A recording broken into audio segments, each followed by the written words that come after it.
president has plenary authority. So that's Stephen Miller, White House Deputy Chief of Staff of Policy and the advisor to the Department of Homeland Security, saying that the president possesses plenary authority, which is unchecked power. Basically, do whatever you want. What would be a definition of that?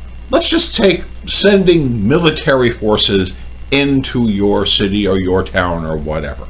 That because your town has fallen out of favor with the president, and the president wants to say that, well, there was a murder in your town or a few murders in your county or whatever, that he gets to send in the army.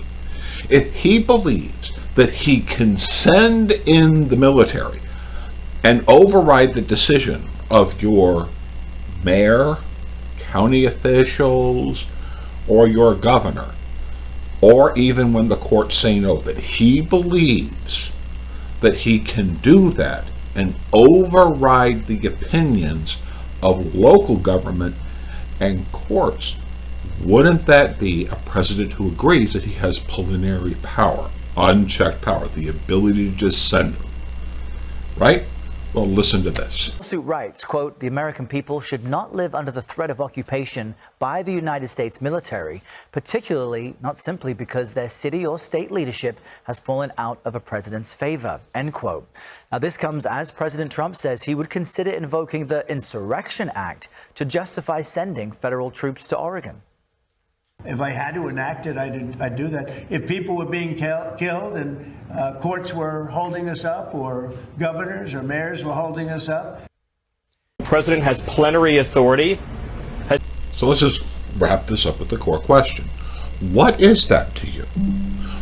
What would it be if the president, which Donald Trump, this president, believes, and his deputy chief of staff of policy and the advisor to the Department of Homeland Security believes that he has plenary power, and that if Trump decides to send the military into your town against the wishes of your mayor, your county officials, your governor, or the courts, what is that to you?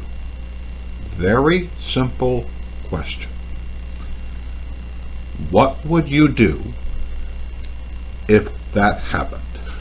How should Americans respond to a president who believes that he can just send the military into your town against the wishes of the mayor, the governor, or the courts?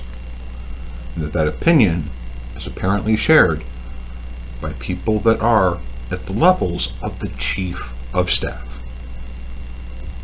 Open question. Like, share, subscribe, and please tell me, what do you think that is?